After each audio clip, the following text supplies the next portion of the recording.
Cuando descubrí que mi vecino estaba drogando y abusando de mi nieta de 22 años dentro de su propia casa, tomé mis tijeras de podar y resolví el problema como una abuela resuelve las cosas, cortando el mal de raíz. Hoy él vive, pero nunca más volverá a ser hombre. Hola, mis queridos y mis queridas. Pueden llamarme Doña Jandira. Tengo 74 años y vivo aquí en Aguascalientes, una ciudad tranquila donde todos se conocen. En este exacto momento, estoy aquí en mi patio, cuidando de mis plantas, que son mi pasión desde que tengo memoria. Tengo un jardín lleno de rosales, hortensias, begonias y un huerto con hierbas frescas que uso en el día a día. El aroma del romero y la albahaca perfuma todo mi patio y me encanta pasar mis tardes regando cada plantita con cariño, conversando con ellas como si fueran mis amigas. A veces la gente lo encuentra extraño, pero les juro que las plantas que reciben conversación crecen más bonitas, más fuertes.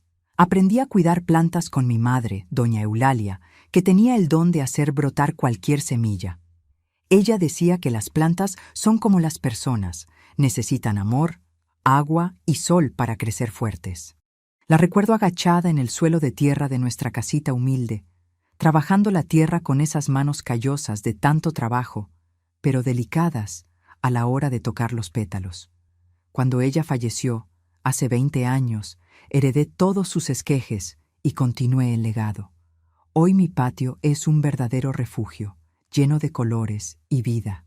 Tengo hasta una compostera que hago con restos de comida, porque el desperdicio no existe aquí en casa.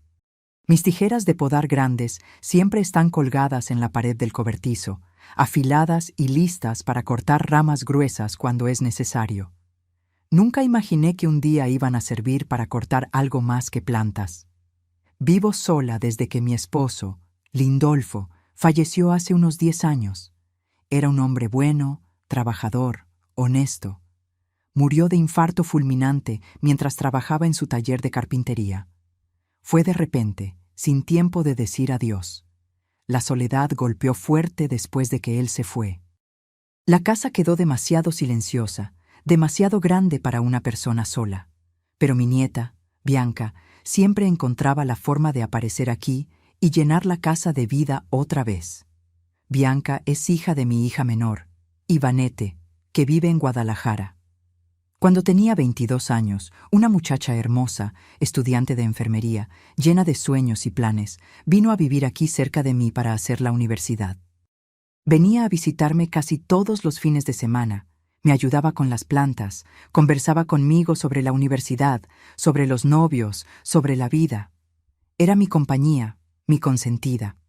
Pasábamos horas en el patio, ella regando las plantas mientras yo podaba, conversando sobre todo y sobre nada.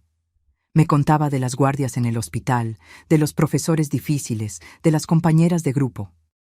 Yo escuchaba todo con atención, daba mis consejos de abuela y me sentía útil, ¿saben? Me sentía parte de su vida. Pero desde hace unos meses noté que algo estaba muy mal con ella. Bianca comenzó a llegar aquí diferente, callada, la mirada perdida en el horizonte, los hombros caídos como si cargara un peso invisible. Tenía ojeras profundas, esas marcas moradas debajo de los ojos de quien no duerme bien hace días. Rechazaba la comida, decía que no tenía hambre, pero yo la veía encogerse, adelgazar, semana tras semana. Su piel se puso pálida, sin vida, y lo peor, comenzó a tener miedo de salir de casa sola. Miraba a la calle con terror en los ojos, como si esperara que algún monstruo apareciera en cualquier momento. Yo preguntaba, «Mija, ¿qué está pasando? ¿No estás bien?» Ella desviaba la mirada, forzaba una sonrisa débil y decía, «Estoy bien, abue. Es solo cansancio de la universidad. Está pesado este semestre». Pero yo conocía a mi nieta. Sabía cuando estaba mintiendo. Lo veía en el temblor de sus manos cuando tomaba la taza de café. Lo veía en la forma como se sobresaltaba con cualquier ruido. Lo veía en cómo evitaba el tema siempre que yo insistía. Antes de continuar, quisiera hacer un pedido especial para ustedes que me están viendo ahora. Si están disfrutando de mi historia, hagan clic en ese botoncito de me gusta aquí abajo. Suscríbanse al canal Memorias de las Abuelas y activen la campanita para no perderse ningún video nuevo. Y cuéntenme aquí en los comentarios de qué ciudadcita me están viendo y a qué hora del día encontraron este video. ¿En la mañanita con el café, después de comer o ya por la noche? Siempre leo todos los comentarios y me pone tan feliz saber de dónde son y cuándo se toman un tiempito del día para escuchar las historias de esta abuelita aquí. Cuéntenme, ¿va? Vamos a crear una cadena de cariño. Ahora, volviendo a mi historia, mi vecino, Rogerio, tenía unos 50 años, soltero, siempre muy educado, servicial, el tipo de hombre que todo mundo en la calle adoraba. Se había mudado desde la Ciudad de México hace unos 2 años. Dijo que se había jubilado temprano y quería vivir en una ciudad más tranquila, más sosegada. Compró la casa al lado de la mía, la renovó toda, la dejó bonita, ofrecía aventones a todo mundo, ayudaba a las señoras de la calle con las compras pesadas, arreglaba la llave de doña Hortensia, cambiaba focos de don Aristides. Todo mundo decía: «Qué buen vecino tienes, doña Jandira, Dios te bendijo con un ángel al lado». Y yo lo creía. Yo misma lo consideraba una bendición de vecino. Venía aquí a casa de vez en cuando, tomaba un café conmigo en la terraza, conversaba sobre plantas, sobre el tiempo, sobre la vida en la ciudad pequeña. Era educado, respetuoso, siempre con esa sonrisa simpática en el rostro. Nunca se pasó de la raya, nunca fue inconveniente, nunca desconfié de nada. ¿Cómo iba a desconfiar? Era solo un hombre solitario, siendo amable con una señora viuda. ¿O era eso lo que yo pensaba? Hasta que un día todo cambió. Fue en una madrugada de jueves, 3 de la mañana. Estaba durmiendo cuando un ruido en la terraza me despertó. De esos ruidos pesados, como si alguien hubiera tropezado y caído. Mi corazón se disparó. Pensé que era un ladrón. Me levanté asustada, tomé el rosario que está en la cabecera de la cama, rezando bajito mientras iba hasta la sala. Encendí la luz y miré por la ventana con cuidado, el corazón latiendo tan fuerte que escuchaba el sonido en mis oídos. Había alguien caído allá afuera en el suelo de mi terraza de madera. Una persona inmóvil.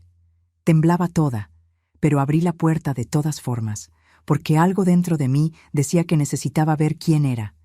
Y cuando vi, casi me caigo hacia atrás del susto. Era Bianca, mi nieta.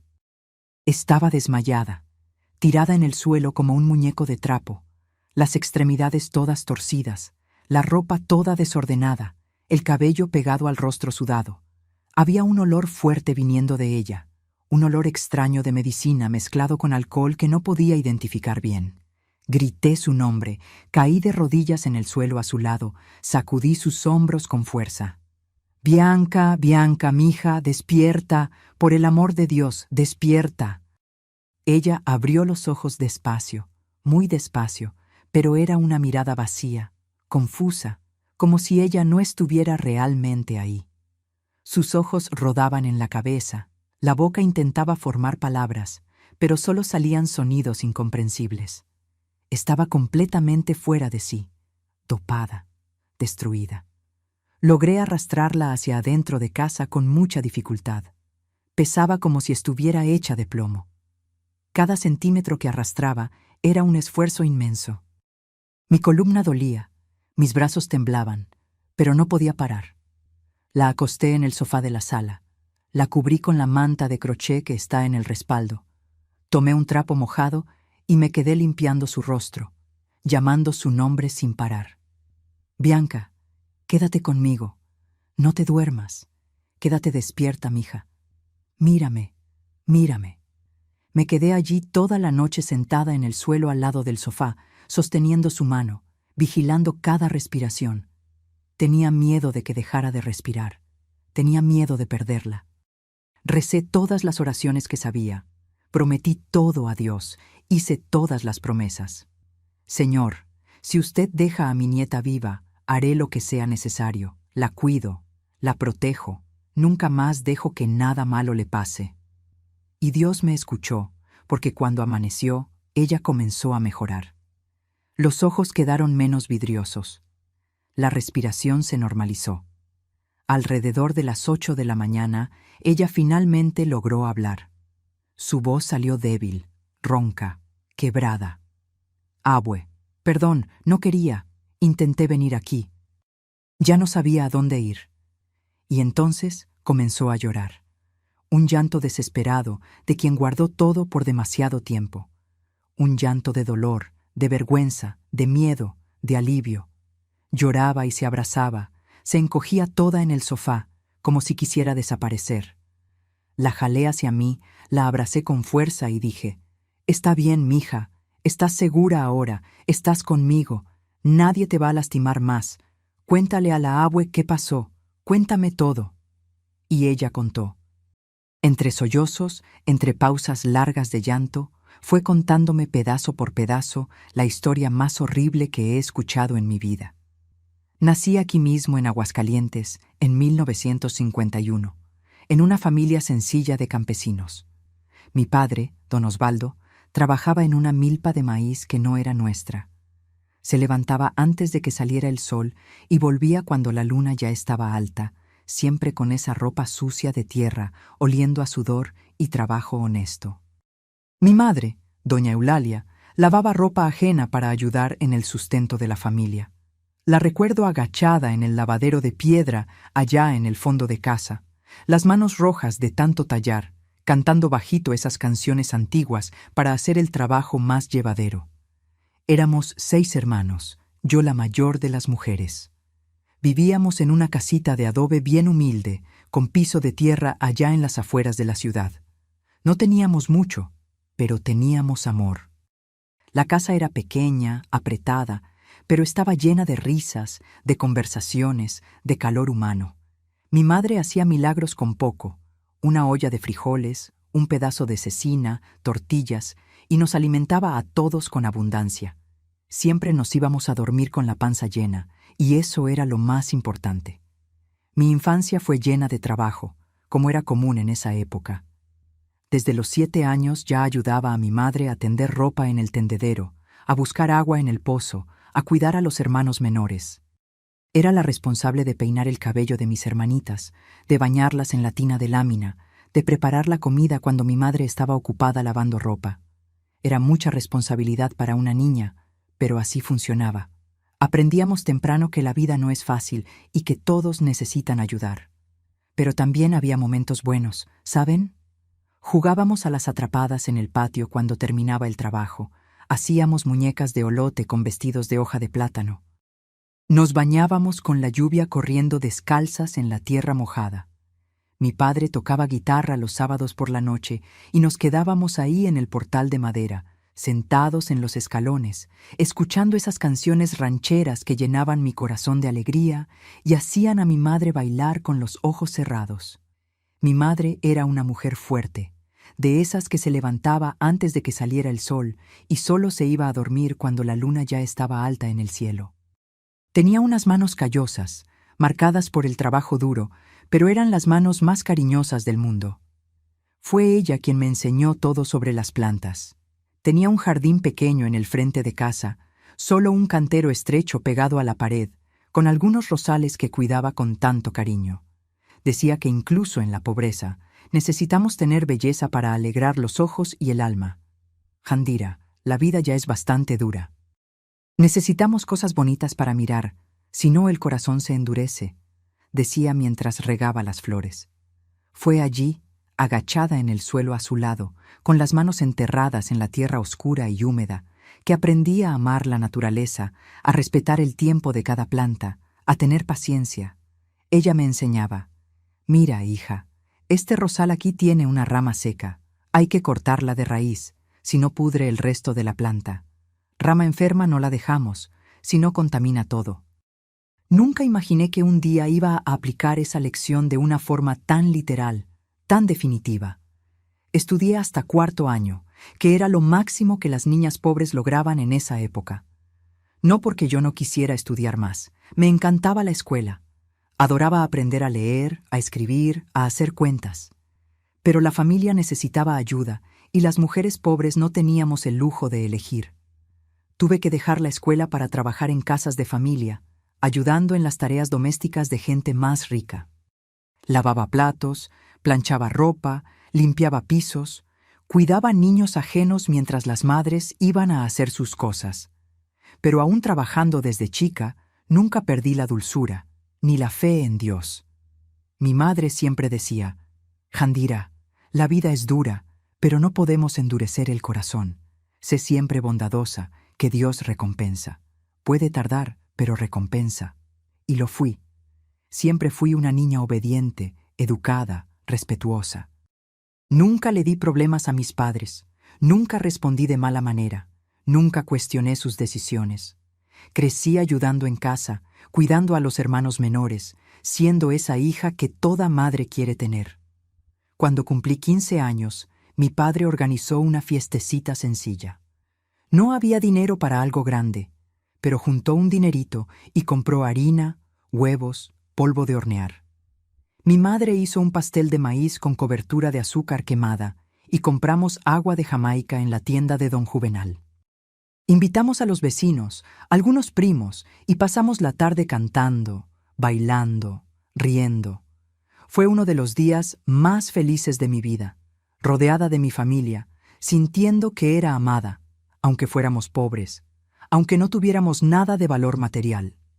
En esa época, la vida en Aguascalientes era bien diferente de lo que es hoy. La ciudad era más pequeña, más tranquila, más pausada. Todos se conocían y confiábamos en los vecinos de una forma que ya no existe hoy en día. Dejábamos la puerta abierta todo el día, prestábamos azúcar, harina, aceite a la vecina, sin pensar en cobrar de vuelta. Tomábamos café en la casa del otro toda la tarde. Conversábamos sobre la vida, sobre el tiempo, sobre nada. Era una comunidad unida, ¿saben?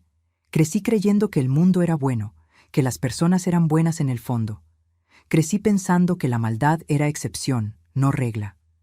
Mi adolescencia fue tranquila, sin grandes eventos. Comencé a noviar a los 16 años con un muchacho del barrio, Lindolfo, que trabajaba en el aserradero cortando madera. Era un amor inocente, de esos de andar de la mano en la placita, de cartitas escondidas pasadas de mano en mano a la salida de misa, de miradas tímidas de lejos. Noviamos 3 años hasta casarnos, siempre con respeto, siempre dentro de los límites que las familias imponían. A mi padre le caía bien. Decía que era trabajador y honesto, y lo era. Lindolfo nunca me faltó al respeto. Nunca intentó pasarse de la raya antes del matrimonio. Me casé a los 19 años en una ceremonia sencilla en la iglesia del barrio.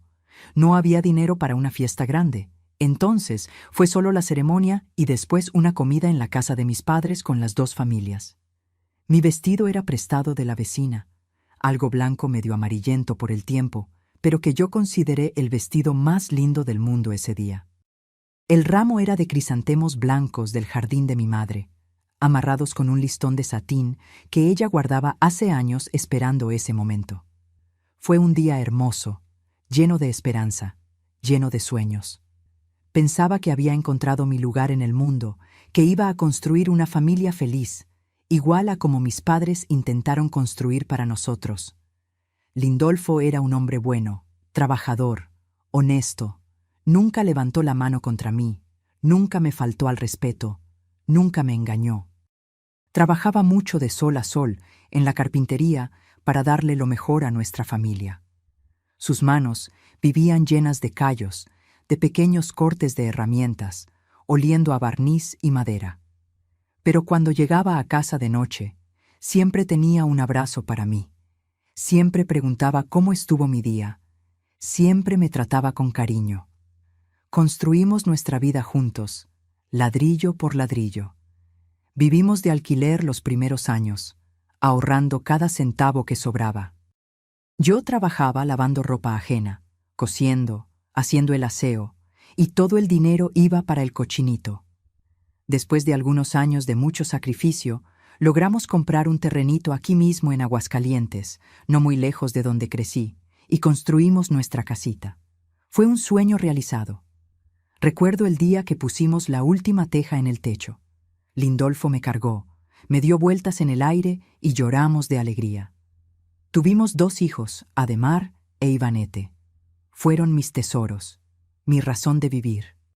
Los crié con todo el amor del mundo, de la misma forma que mi madre me crió, con firmeza pero con afecto. Enseñé valores, respeto, honestidad, trabajo. Ademar siguió el camino del padre, se volvió carpintero, tiene taller propio hoy. Ivanete estudió, se esforzó, pasó el examen y se volvió maestra de escuela primaria. Me sentía tan orgullosa de mis hijos, de verlos creciendo bien, volviéndose gente de bien. Mi vida de adulta fue de trabajo constante. Además de cuidar la casa y los hijos, hacía el aseo en casas de familia para complementar el ingreso. Me levantaba temprano, preparaba comida para mis hijos, dejaba todo organizado y salía a limpiar casas ajenas. Volvía por la tarde, cansada, pero siempre con disposición para cuidar de mi propia familia. Pero en los ratos libres, aún con todo el cansancio, cuidaba mi jardín. Ese rinconcito de flores era mi refugio, mi momento de paz. Allí olvidaba el cansancio en la espalda, las cuentas por pagar, las preocupaciones del día a día. Allí era solo yo y mis plantas, y conversábamos bajito mientras regaba, podaba, cuidaba. Los años fueron pasando demasiado rápido. Parecía que fue ayer que mis hijos eran pequeños y de repente ya eran adultos, casándose, saliendo de casa para construir sus propias vidas. Ivanete se casó con un muchacho bueno de Guadalajara y se fue a vivir allá. Ademar se quedó aquí en Aguascalientes mismo, construyó casa cerca de la mía. Fue cuando Ivanete tuvo a Bianca, mi primera nieta. Recuerdo como si fuera hoy el día que la vi por primera vez en el hospital en Guadalajara. Una bebecita pequeña, rosadita, perfecta, con esos deditos minúsculos. Mi corazón explotó de amor. La cargué en brazos y lloré porque es una sensación diferente, ¿saben? Es tu sangre, pero es la nueva generación. Es la continuación de todo. Bianca creció lejos en Guadalajara, pero venía a visitarme siempre que podía. Vacaciones, días festivos, cumpleaños. La veía crecer, volviéndose una muchachita hermosa, inteligente, estudiosa. Cuando cumplió 18 años y entró a la Universidad de Enfermería aquí en Aguascalientes, fue la mayor alegría. Ivanete y su esposo decidieron que iba a vivir aquí cerca de mí. Alquilaron un departamentito pequeñito a 3 cuadras de mi casa. Yo quedé responsable de estar al pendiente de ella, ayudar en lo que necesitara, ser su refugio, lejos de los padres. Bianca venía aquí casi todos los días, a veces antes de clase, a veces después. Tomábamos café juntas en la terraza. Yo hacía pastel. Ella me contaba de las clases, de los profesores, de los compañeros de grupo. Tenía esa energía de juventud, ese brillo en los ojos de quien está empezando la vida adulta y está llena de sueños. Quería graduarse, trabajar en un hospital grande, ayudar a personas. Yo escuchaba todo y me sentía tan feliz de tenerla cerca. Mi esposo Lindolfo falleció hace 10 años de un infarto fulminante. Fue de repente, sin aviso, sin tiempo de decir adiós. Estaba arreglando un mueble en su taller una tarde de sábado. Le dio un malestar, se llevó la mano al pecho y cayó. Cuando Ademar llegó para ayudar, ya era tarde. Cuando llegaron a avisarme, ni lo creí. ¿Cómo que murió? Salió de casa bien, hoy en la mañana. Tomamos café juntos. Me dio un beso antes de salir. Pero era verdad. Mi compañero de 50 años se había ido y yo quedé sola. La soledad golpeó fuerte después de que se fue. Quedé viuda a los 64 años y la casa que antes estaba llena de vida quedó demasiado silenciosa, demasiado vacía. Conversaba con las plantas para no enloquecer de soledad. Pero Bianca fue mi consuelo. Venía aquí todos los fines de semana. Dormía en casa. A veces me ayudaba en el jardín. Conversaba sobre todo. Era mi compañía, mi alegría, mi razón de continuar levantándome cada día. Pensaba que iba a vivir mis últimos años en paz, viendo a mi nieta crecer, graduarse, construir su vida, casarse, tener hijos. Imaginaba un futuro tranquilo, de abuela orgullosa, viendo a la nieta realizar sus sueños. Nunca imaginé que el mal estaba tan cerca, viviendo en la casa de al lado, escondido detrás de una sonrisa simpática y una máscara de bondad. Cuando Bianca cumplió 18 años y pasó el examen de admisión para enfermería aquí en Aguascalientes, fue una fiesta en toda la familia. Ivanete llamó llorando de alegría. Su esposo vino hasta aquí a darme la noticia personalmente. Todos tan orgullosos. Mi nieta, la primera de la familia en ir a la universidad, era un sueño haciéndose realidad. Pero Guadalajara quedaba demasiado lejos para que ella fuera y volviera todos los días. Casi 2 horas de carretera no daba. Fue cuando Ivanete y su esposo decidieron alquilar un departamentito para Bianca aquí en Aguascalientes, cerquita de mí. Yo quedé radiante con la noticia. Tener a mi nieta viviendo a 3 cuadras de mí, poder verla todos los días, poder cuidarla de cerca. Era todo lo que quería. El departamento era sencillo, pero bonito. Un cuartito, una cocina pequeña, un baño, suficiente para una estudiante. La ayudé a arreglar, llevé algunas cosas de casa, toallas, ollas, un juego de sábanas que tenía guardado. Dejé todo arregladito, acogedor. Bianca era una muchacha hermosa, de cabello largo y castaño que brillaba al sol, siempre con una sonrisa amplia en el rostro. Tenía esa energía contagiante de juventud, ese brillo en los ojos de quien está empezando la vida adulta y está llena de esperanza. Era dedicada a los estudios, se tomaba la universidad en serio, se levantaba temprano, estudiaba hasta tarde, hacía todos los trabajos con esmero.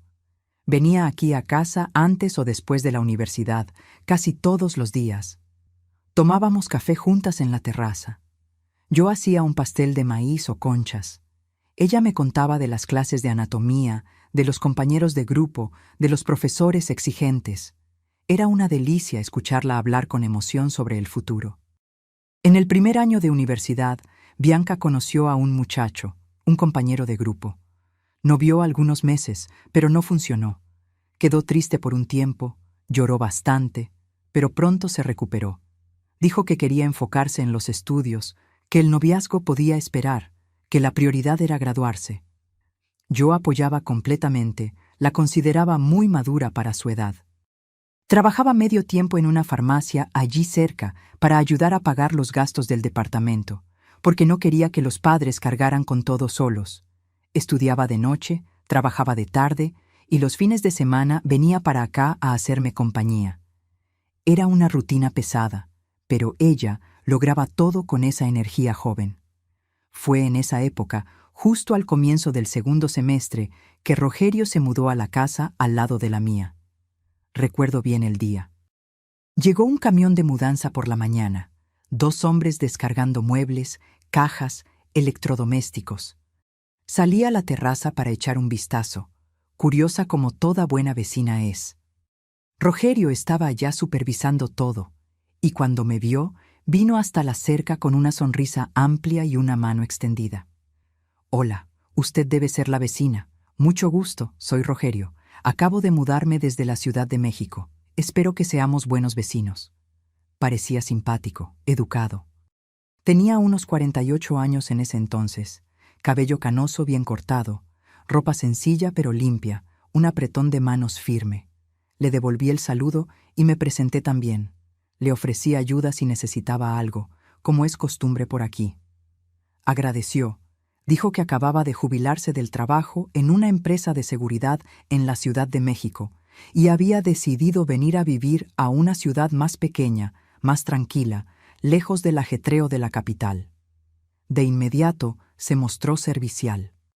Al segundo día después de mudarse, vino aquí a ofrecerme ayuda con la cerca que estaba cayéndose del lado de mi casa.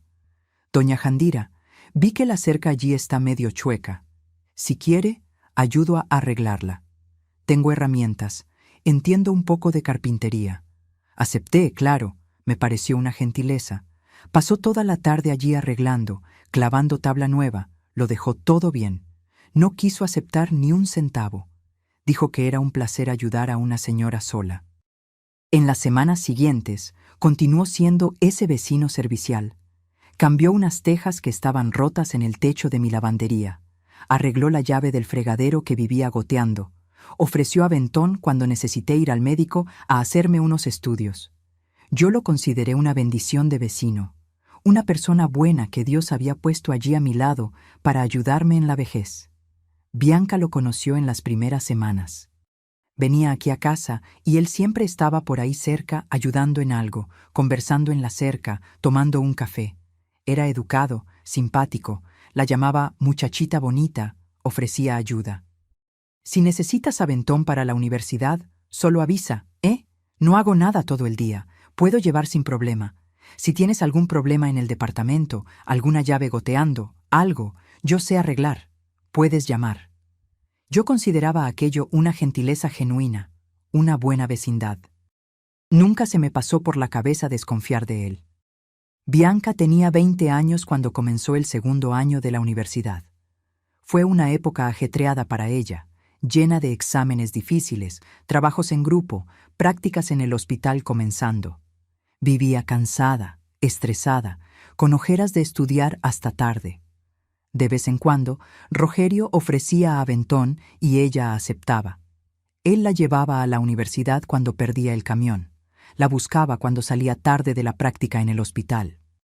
Yo hasta agradecía internamente, ¿saben? Pensaba que era un alivio para ella no tener que quedarse esperando el camión en la parada oscura de noche, no tener que gastar dinero en pasaje. Pero entonces, despacio, sin que yo notara al principio, Bianca comenzó a cambiar. Fue sutil al inicio. Se quedó un poco más callada en nuestras conversaciones. Cuando venía aquí, ya no hablaba de las clases con esa emoción de antes. Quedaba distraída, mirando a la nada, perdida en pensamientos que parecían pesados. Yo preguntaba si todo estaba bien y ella decía que sí, que era solo cansancio de la universidad, que estaba pesado el semestre. Yo aceptaba esa explicación porque tenía sentido. La universidad de enfermería es pesada, pero con el pasar de las semanas, los cambios se hicieron más evidentes. Adelgazó bastante. Su ropa comenzó a quedarle holgada en el cuerpo. Tenía ojeras profundas, esas marcas moradas debajo de los ojos que no desaparecen ni con descanso. Su piel se puso pálida, sin vida, sin ese brillo saludable de juventud. Y lo peor, sus manos comenzaron a temblar. Lo notaba cuando tomaba la taza de café. El líquido se movía. Ella sostenía con las dos manos para disimular, pero yo veía. Un día llegó aquí y noté unas marcas moradas en su brazo, bien arriba de la muñeca. Marcas que parecían dedos, como si alguien hubiera apretado con fuerza. Mi corazón se apretó en el momento. «¿Qué fue eso, mija?», pregunté, tomando su brazo para ver mejor. Ella jaló el brazo rápido, se bajó la manga de la blusa larga para cubrir y dijo con una voz tensa: «No es nada, abue. Me pegué en la puerta del armario cuando estaba guardando cosas en el departamento. Ya sabes cómo es, a veces somos torpes». No le creí. La excusa era demasiado débil. Pero ella insistió. Cambió de tema rápido. Dijo que tenía que irse, que tenía examen al día siguiente y necesitaba estudiar. Salió de aquí apresurada, sin terminar el café. Me quedé allí sola, con esa sensación fea en el pecho, esa intuición de abuela que sabe cuando hay algo muy mal. Las cosas fueron empeorando en las semanas siguientes. Bianca comenzó a faltar a mis visitas. Llamaba diciendo que estaba con mucho trabajo, que tenía que estudiar, que no podía venir. Cuando yo la llamaba, a veces no contestaba el teléfono. Otras veces contestaba, pero su voz estaba extraña, bajita, susurrada, como si tuviera miedo de hablar alto. Preguntaba si todo estaba bien, si quería que fuera para allá, y ella decía que no era necesario, que todo estaba bajo control, que era solo una fase difícil de la universidad. Pero yo conocía a mi nieta, sabía cuando estaba mintiendo, y estaba mintiendo. Fue cuando comencé a fijarme más en Rogerio. Preguntaba mucho por ella. «¿Y Bianca, doña Jandira, está bien? No la he visto por aquí últimamente». Preguntaba con ese tono de preocupación, con esa manera de quien se preocupa. Pero había algo en sus ojos cuando hablaba de ella que comenzó a incomodarme. Algo que no lograba identificar bien, una curiosidad excesiva, un interés que parecía ir más allá de lo normal, un brillo raro que me dejaba inquieta. Comencé a observar más. Noté que salía de casa a la misma hora que Bianca iba a la universidad, que pasaba despacio en carro frente al departamento de ella, que preguntaba a otras vecinas sobre ella también, siempre con esa excusa de que era amigo de la familia y estaba preocupado.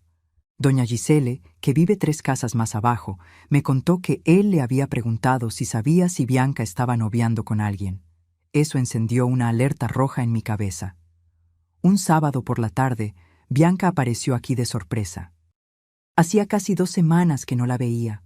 Estaba pálida como un fantasma, con los ojos rojos e hinchados de tanto llorar. Las manos le temblaban tanto que apenas podía sostener la bolsa. Se sentó en la silla de la cocina y comenzó a sollozar bajito, los hombros sacudiéndose.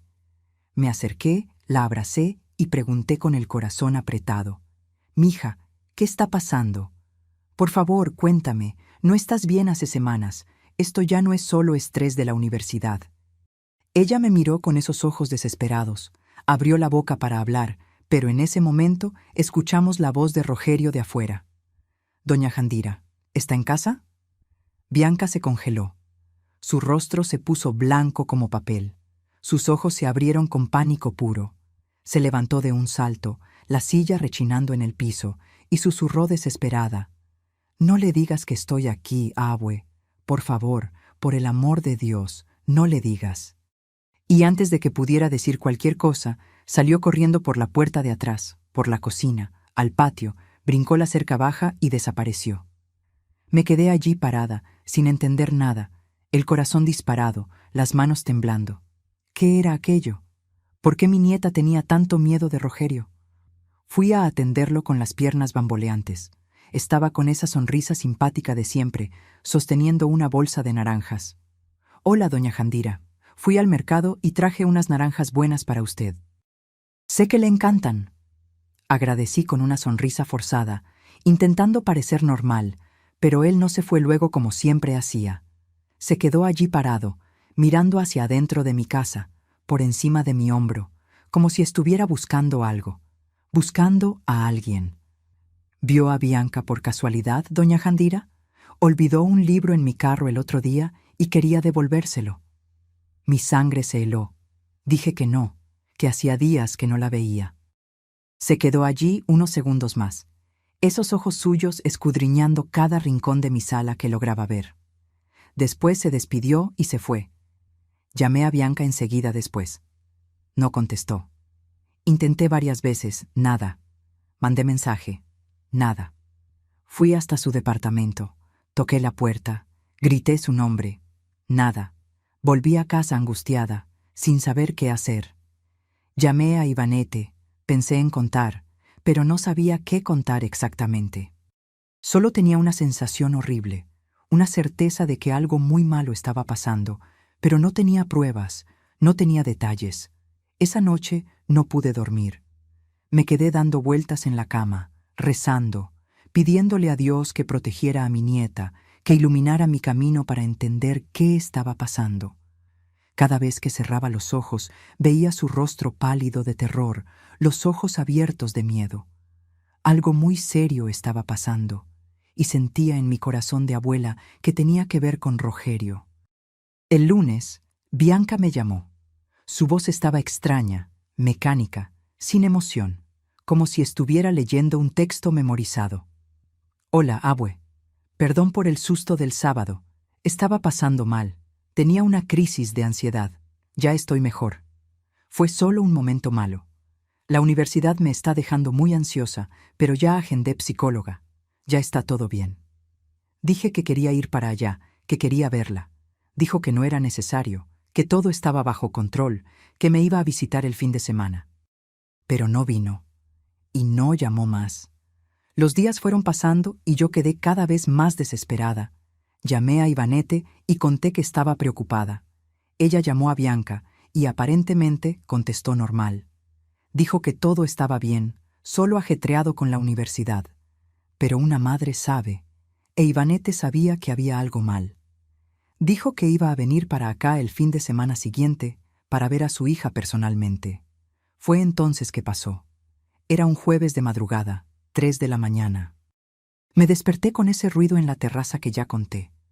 Cuando abrí la puerta y vi a mi nieta desmayada allí, cuando sentí ese olor a medicina fuerte viniendo de ella, cuando vi el estado en que estaba, mi mundo se derrumbó.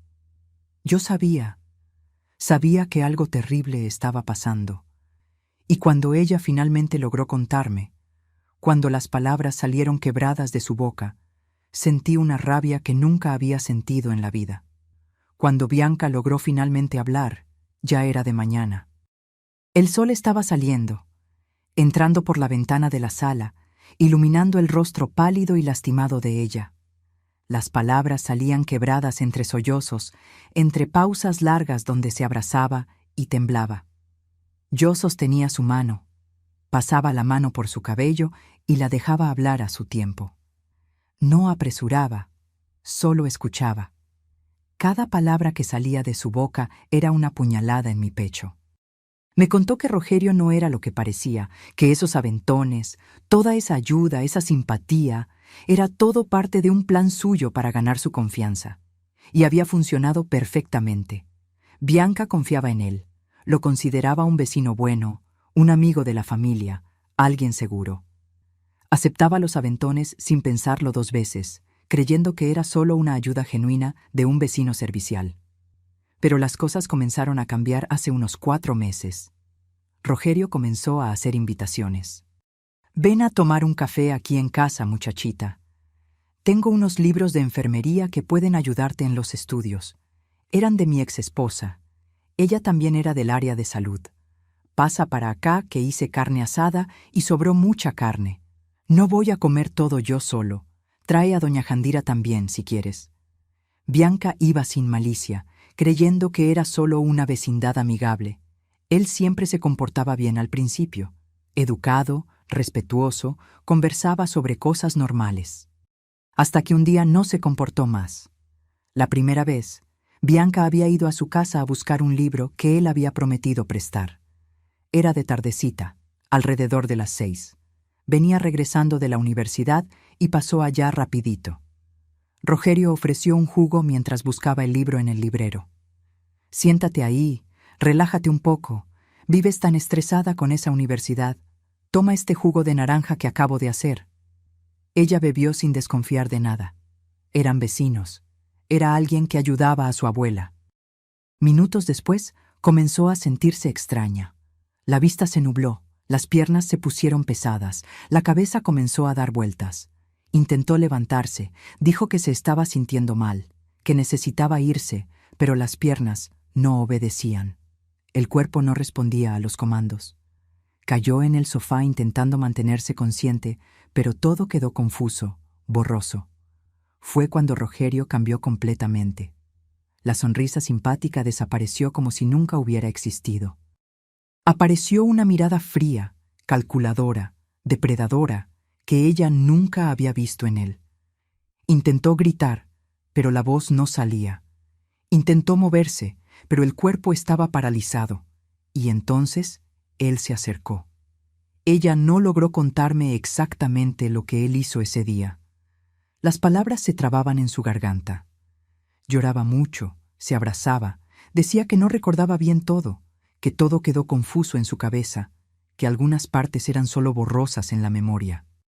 Pero recordaba sensaciones, de dolor, de asco, de terror.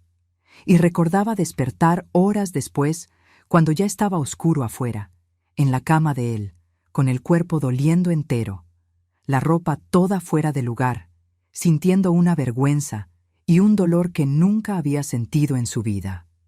Rogerio estaba allí sentado en una silla en la esquina del cuarto, fumando un cigarro, viéndola despertar como si nada hubiera pasado, como si fuera la cosa más normal del mundo. Cuando ella intentó cuestionar, asustada, confusa, sin entender bien qué había pasado, él habló con una calma aterradora, con un tono de voz controlado que era peor que cualquier grito. «Si dices algo a alguien, nadie te va a creer. Soy un hombre respetado en esta calle. Ayudo a todos. Soy amigo de todos. Tú eres solo una niña sola, lejos de la familia. ¿A quién crees que van a escuchar?». Y entonces dijo, la peor parte, la parte que hizo que Bianca quedara en silencio por meses. Se levantó, apagó el cigarro en el cenicero, se acercó a ella en la cama y susurró bien cerca de su rostro. «Y tu abuela vive sola allí al lado, ¿no? Una señora tan viejita, tan frágil. Sería una pena que le pasara algo. Un incendio, un asalto, un accidente. Esas cosas les pasan a los ancianos que viven solos. ¿Sabías?» Cuando Bianca me contó de esa amenaza, cuando dijo que él había usado mi nombre para aterrorizarla, para mantenerla en silencio, mi sangre hirvió. Sentí una rabia tan grande que todo mi cuerpo tembló. Ese monstruo había usado mi nombre, me había transformado en arma contra mi propia nieta. Había usado su amor por mí, su miedo de perderme para mantenerla presa en el silencio. Pero mordí mi lengua y la dejé continuar hablando, porque ella necesitaba sacar todo. Necesitaba vomitar todo ese veneno que estaba guardado hace meses. Bianca me contó que después de ese día, su vida se volvió una pesadilla constante. Rogerio comenzó a aparecer en todos los lugares, en la universidad esperando en el estacionamiento, en su trabajo en la farmacia entrando a comprar medicina, en el departamento. Había hecho una copia de su llave, probablemente cuando ella dejó la bolsa sin querer en su casa una vez. Entraba al departamento cuando quería. De madrugada despertaba y él estaba allí sentado en la oscuridad esperando. De tarde llegaba del trabajo y él estaba adentro como si fuera dueño del lugar. Siempre traía algo. A veces era una botella de vino. «Toma un poco, te va a relajar». A veces era comida. «Hice comida de más, traje para ti». Y siempre tenía algo adentro, alguna medicina, alguna droga que la hacía quedar confusa, mareada, medio consciente, pero incapaz de resistir realmente. Y entonces él hacía lo que quería. Bianca intentaba resistir cuando estaba despierta, cuando no había bebido nada de lo que él ofrecía. Pero él se ponía violento cuando ella intentaba. Le apretaba el brazo hasta hacer moretones morados, la empujaba contra la pared con fuerza, le tapaba la boca cuando intentaba gritar, apretando hasta que no podía respirar bien. «Eres mía ahora. Acostúmbrate. No sirve huir, no sirve gritar, no tienes a dónde ir, y si intentas algo, tu abuela va a pagar». Ella intentó alejarse, dejó de aceptar aventones, dejó de contestar sus llamadas, dejó de ir a su casa, cerró la puerta del departamento por dentro con candado, puso esas trabas extras. Pero no servía de nada. Él siempre encontraba la forma de entrar. Tenía la llave, y las amenazas se volvían cada vez peores, cada vez más específicas. Decía que si contaba a alguien, iba a decir que era ella quien se ofrecía, que ella se le insinuaba, que era una ofrecida que quería un hombre mayor. Decía que la había grabado en su casa, que tenía fotos, que iba a esparcir todo en la universidad, que iba a destruir su reputación, que nadie iba a querer trabajar con una enfermera así. Bianca vivía en un terror constante. Ya no podía estudiar bien. Sus calificaciones comenzaron a bajar. No podía comer, no podía dormir. Tenía miedo de salir de casa porque podía encontrarlo en la calle. Tenía miedo de quedarse en casa porque él podía entrar. Cuando venía a visitarme, tenía miedo de que él viera, que me hiciera algo a mí por eso. Por eso comenzó a alejarse de mí también, creyendo que me estaba protegiendo al quedarse lejos. Esa madrugada, Bianca había despertado sola en su casa. No recordaba cómo había llegado a parar allá. Lo último que recordaba era estar en el departamento estudiando y entonces nada. Apagón. Despertó en su cama con ese sabor amargo de medicina en la boca, el cuerpo doliendo. Él no estaba en el cuarto. Escuchó ruido en el baño, el agua de la regadera. Reunió todas las fuerzas que tenía. Se levantó tambaleándose, tomó la ropa que estaba tirada en el piso y huyó. Logró salir de su casa, bajó la calle tropezando, aún mareada, la vista borrosa. Lo único que logró pensar fue: necesito llegar con la abue me va a proteger. Llegó hasta mi terraza y se desmayó de nuevo. Y fue allí que la encontré. Cuando terminó de contar todo, el sol ya estaba alto en el cielo. Debían ser unas 10, 11 de la mañana. Estaba exhausta, los ojos hinchados, la voz ronca de tanto llorar. Yo estaba temblando de rabia, de horror, de culpa. ¿Cómo no me había dado cuenta? ¿Cómo dejé que aquello pasara bajo mis narices? Mi nietecita, que prometí proteger cuando vino a vivir aquí, estaba siendo destruida por ese monstruo hace meses, y yo, considerándolo un hombre bueno, un vecino servicial. Miré a Bianca, sostuve su rostro entre mis manos, limpié las lágrimas con mis pulgares y dije con una firmeza que me sorprendió hasta a mí misma: «Mija, ahora se acabó. No va a volver a ponerte un dedo encima, te lo prometo. Yo voy a resolver esto». Ella me miró con los ojos abiertos, llenos de miedo. «No, abue, usted no entiende. Él es peligroso. Puede lastimar a usted. Puede hacer algo. Usted tiene que quedarse lejos de él». Sonreí. Pero no era una sonrisa de alegría. Era una sonrisa decidida, determinada, de esas que muestran que la persona ya tomó una decisión y nada va a cambiar. Quien se va a lastimar no soy yo, mija. Confía en la abue. En ese momento exacto, tomé una decisión que cambiaría mi vida para siempre. Podía ir a la policía, hacer denuncia, esperar que la justicia siguiera su curso lento y burocrático. Pero sabía muy bien cómo funcionaban esas cosas. Ya había visto casos parecidos en la televisión, había escuchado historias de vecinas. Iba a tardar meses, años. Él iba a continuar suelto mientras tanto, amenazando, tal vez, haciéndole esto a otras mujeres. Y mi nieta iba a tener que revivir todo 1000 veces en las declaraciones, en los exámenes, en los interrogatorios, en el juicio. Iba a ser una tortura prolongada que la iba a destruir aún más. No. Yo iba a resolver esto a mi manera, de la forma que una abuela resuelve cuando la ley tarda demasiado y el dolor es demasiado grande. De la forma que mi madre me enseñó cuando decía: «Rama podrida se corta de raíz para no contaminar el resto de la planta». Iba a hacer que ese hombre pagara por lo que hizo e iba a garantizar que nunca más pudiera hacerle esto a nadie. Nunca más. Dejé a Bianca descansando en mi cuarto, cerrada por dentro. Le di la llave y le di instrucciones. «No abras a nadie, solo a mí. Y si escuchas cualquier cosa extraña, cualquier ruido, no salgas de ahí. Quédate quieta, prométeme». Ella prometió, aún asustada, aún sin entender exactamente qué iba a hacer. Era mejor así. Mientras menos supiera, mejor.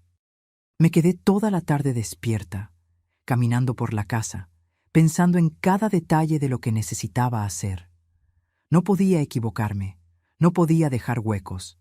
Tenía 74 años, ya no era tan fuerte como antes, ya no tenía la agilidad de la juventud. Pero el odio que sentía, la determinación de proteger a mi nieta, me daba una energía que ni sabía que existía dentro de mí. Mi madre siempre decía que la mujer cuando se rebela es más peligrosa que un jaguar herido. Y yo era un jaguar herido defendiendo a su cría. Fui hasta el cobertizo del fondo. Las tijeras de podar estaban colgadas en la pared, en el mismo lugar de siempre. Esas tijeras grandes de mango largo, hechas para cortar ramas gruesas de árbol. Las tomé en las manos. Pesaban bastante. Las hojas estaban un poco desafiladas. Tomé la piedra de afilar que estaba en el estante, me senté en un banquito viejo y comencé a pasar. El sonido del metal raspando en la piedra era casi hipnótico. Con cada movimiento, pensaba en todo lo que él le había hecho a mi nieta. Cada pasada de la piedra era más rabia acumulada. Cuando terminé, las hojas estaban afiladas como navaja. Brillaban bajo la luz débil del cobertizo. Mientras afilaba las tijeras, repasé el plan en mi cabeza. Conocía su rutina después de 2 años viviendo al lado. Sábado por la tarde, se quedaba en casa, tomaba cerveza, veía fútbol en la televisión. Era siempre lo mismo. Su casa quedaba más silenciosa después de las 8 de la noche, cuando los juegos terminaban. Generalmente salía a tirar la basura allá por las 9. Era mi oportunidad. Recordé todas las veces que ese hombre se sentó en mi terraza, tomó café conmigo, me sonrió, me ayudó con pequeñas reparaciones en casa. Todo mentira, todo teatro. Se estaba acercando a mí para tener acceso fácil a mi nieta. Usó mi confianza, mi edad, mi soledad para ejecutar su plan miserable. ¿Qué tipo de criatura hace eso? ¿Qué tipo de demonio se esconde detrás de una máscara de bondad? Pensé en las otras mujeres también. ¿Sería Bianca la primera? ¿O ya había hecho esto antes, en la Ciudad de México, antes de mudarse para acá? ¿Habría otras víctimas? ¿Otras muchachas destruidas por el mismo método? La rabia fue creciendo dentro de mí, como un fuego que se alimenta de oxígeno. Cuando oscureció, alrededor de las 8 de la noche, me puse una blusa oscura de manga larga. Me amarré el cabello hacia atrás, tomé las tijeras, las escondí debajo de un trapo viejo de cocina y esperé. Me quedé sentada en la cocina, en la oscuridad, solo con la luz débil del poste de la calle entrando por la ventana. Mi corazón latía fuerte, pero no era de miedo, era de determinación, de certeza de que estaba haciendo lo correcto. A las 9:10 de la noche, lo vi salir por la puerta de atrás de su casa con una bolsa de basura. La tiró en el bote que estaba en el lateral y volvió adentro. Pero noté que no cerró bien la puerta, la dejó entreabierta. Probablemente iba a salir de nuevo a buscar algo más. Era mi oportunidad. Me levanté, tomé las tijeras y salí por mi puerta de atrás. Silenciosamente. Fui hasta su casa por el lateral, donde había menos luz, donde los árboles hacían más sombra. Mi corazón latía tan fuerte que pensé que iba a escuchar desde adentro de la casa.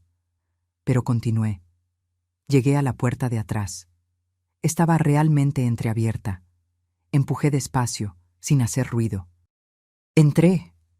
La casa estaba oscura. Solo la luz de la sala encendida allá al frente. Escuché el ruido de la televisión, el narrador de fútbol gritando gol.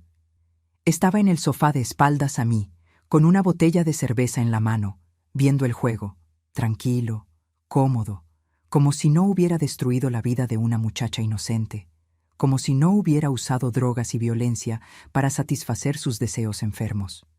Me quedé parada allí por un momento, en el pasillo oscuro, solo observando.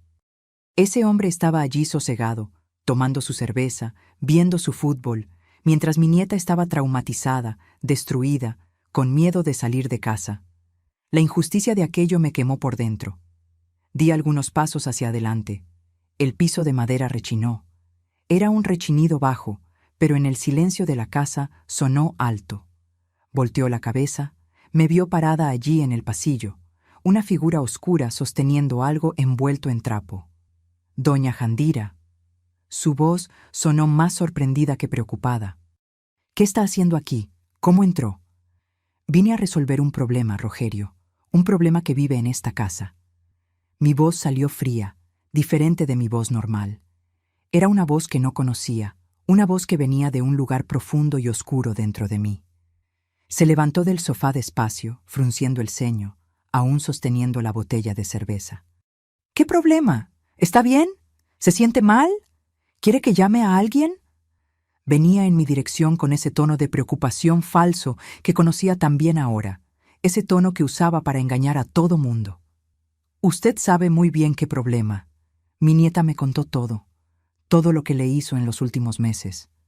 Las drogas que ponía en la bebida, en las comidas, las veces que entró a su casa sin permiso, las amenazas, las cosas que hacía cuando ella estaba desmayada.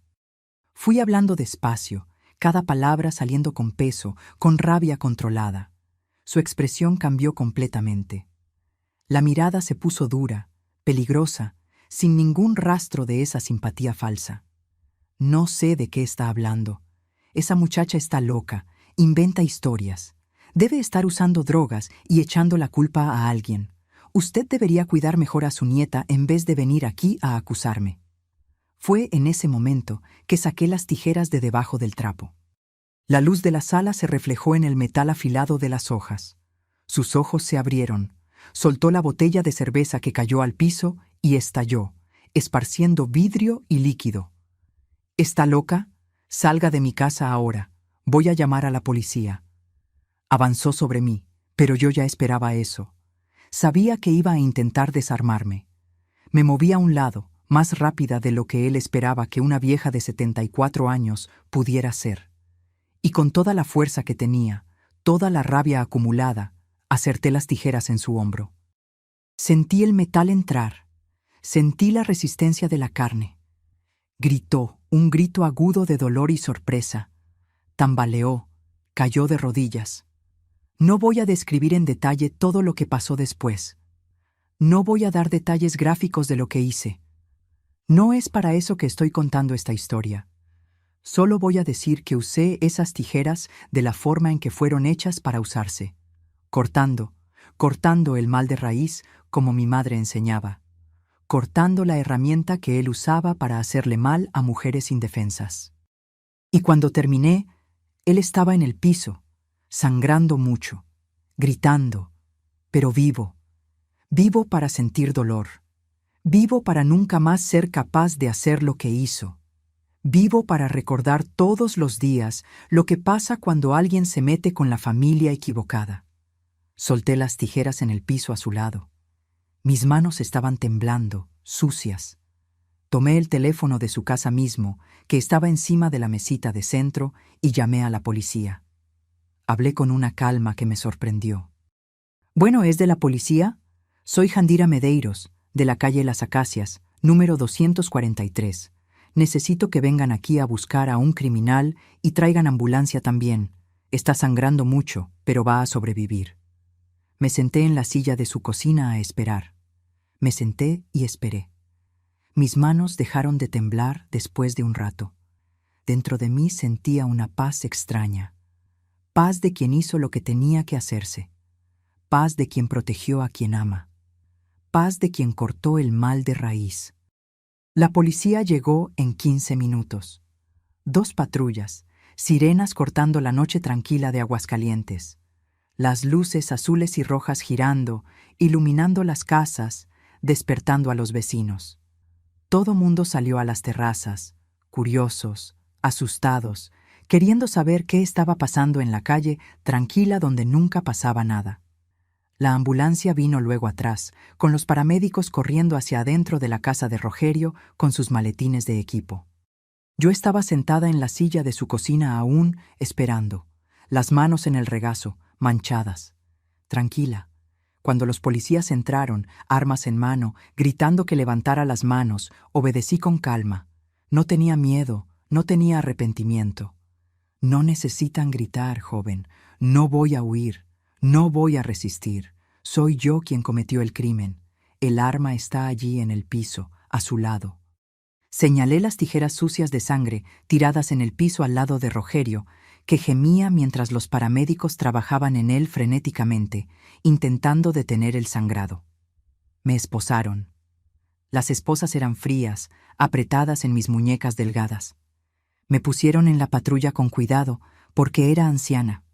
Mientras me llevaban, miré por la ventana del carro. Vi a Bianca en la ventana de mi casa, el rostro pálido, los ojos abiertos, llorando.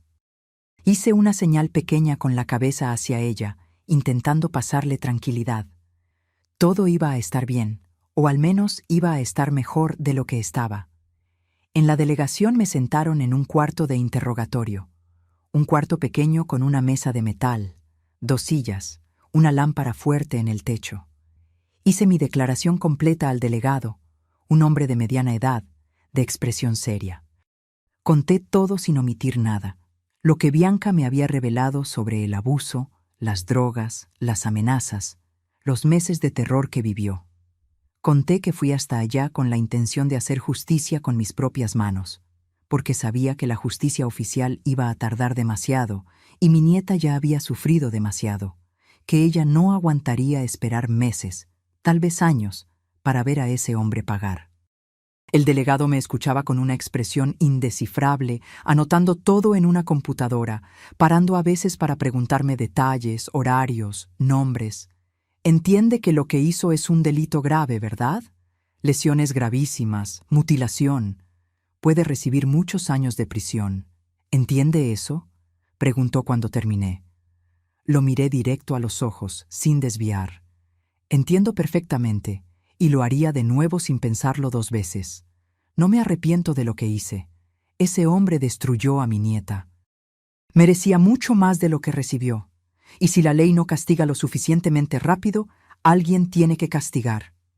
Me arrestaron en flagrancia. Era esperado. Me llevaron a una celda sola, una celda pequeña con una cama estrecha, un colchón delgado, un inodoro, nada más. Me acosté allí y dormí. Dormí mejor de lo que había dormido en meses, porque sabía que Rogerio nunca más iba a poder hacerle mal a nadie, nunca más iba a poder drogar a una mujer, nunca más iba a poder usar el cuerpo de alguien inconsciente. Y Bianca podía finalmente comenzar a respirar sin miedo.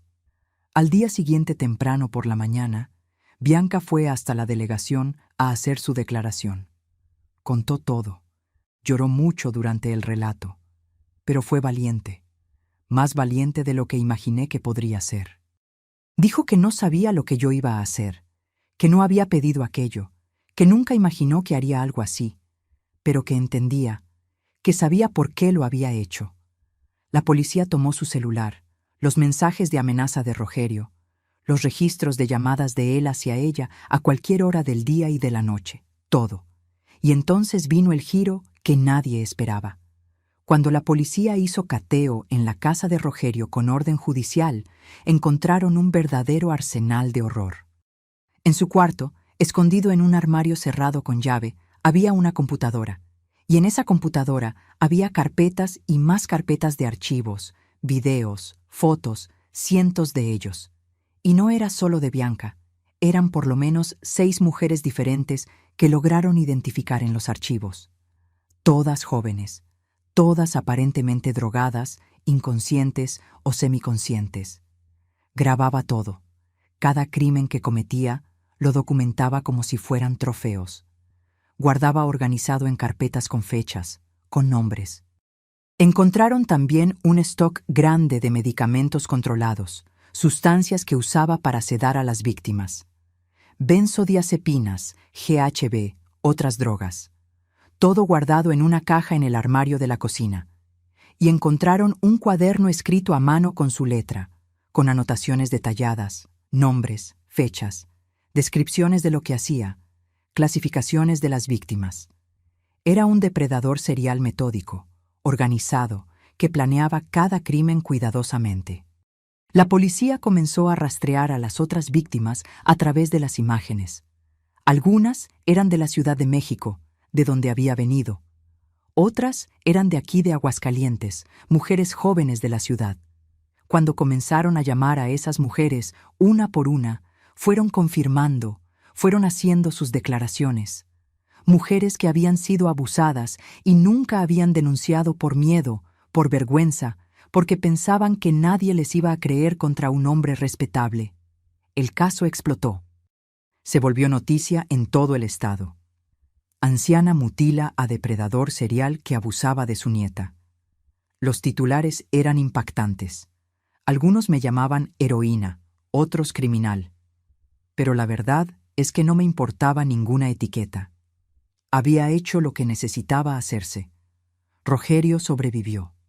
Los médicos lograron detener la hemorragia, hicieron cirugías, pero quedó mutilado permanentemente.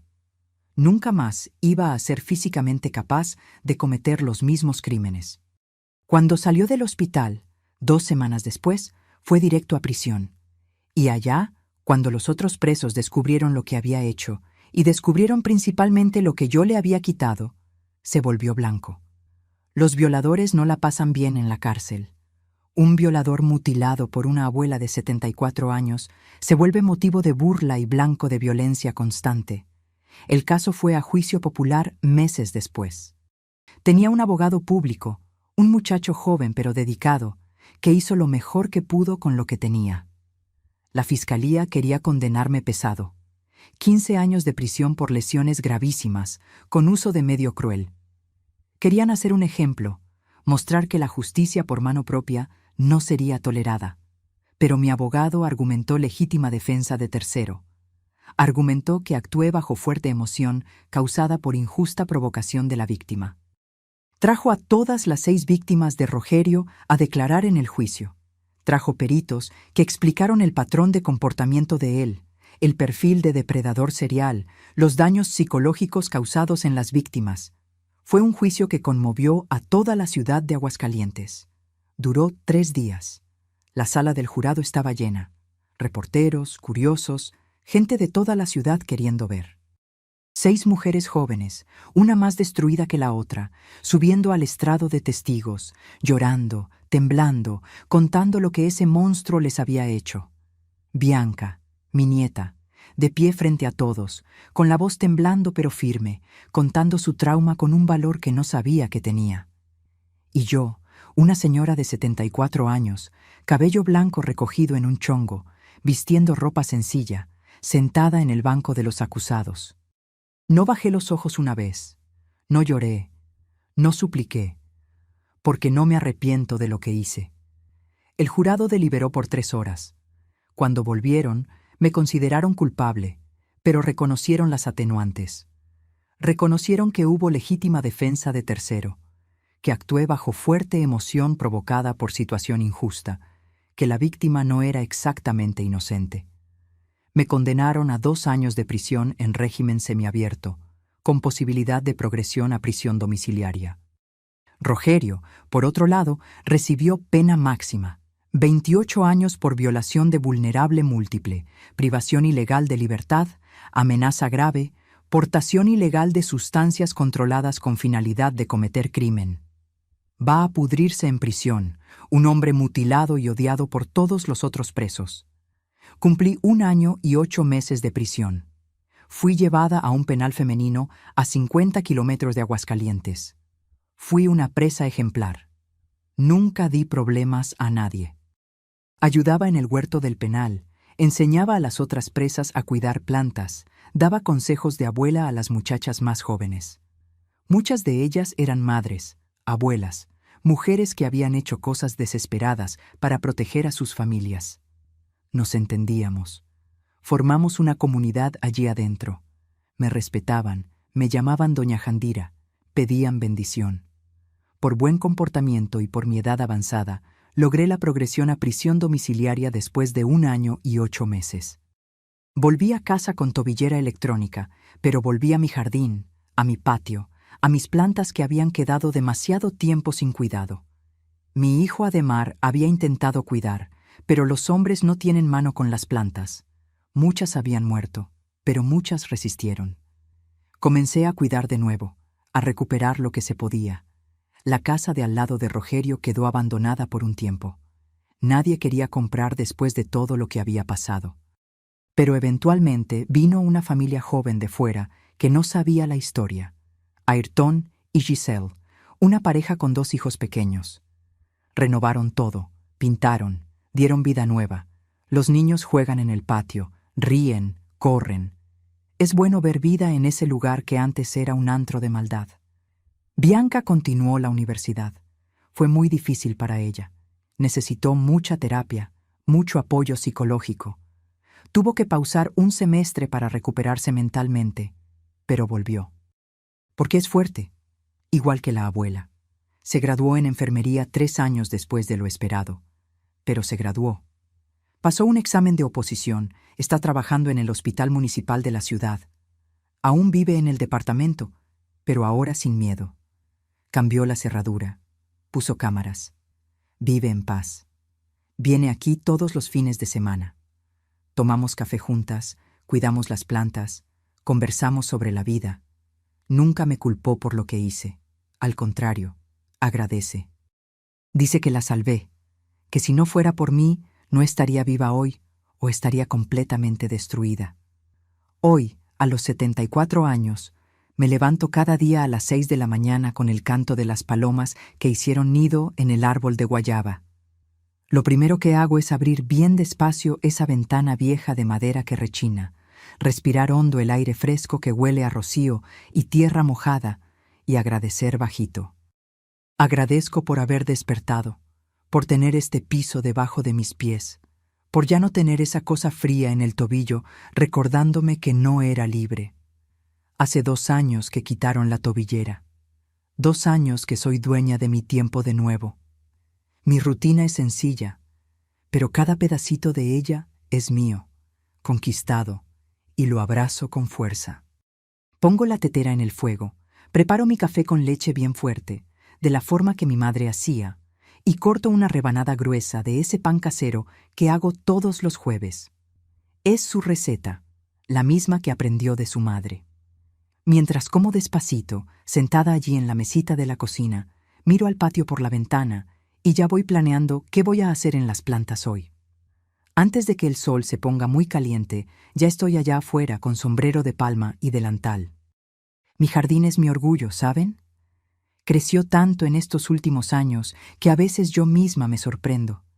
Tengo rosales de todo tipo, roja que parece terciopelo, rosa clarita que huele a perfume de muchacha, blanca que uso cuando voy a la iglesia, amarilla que brilla en el sol.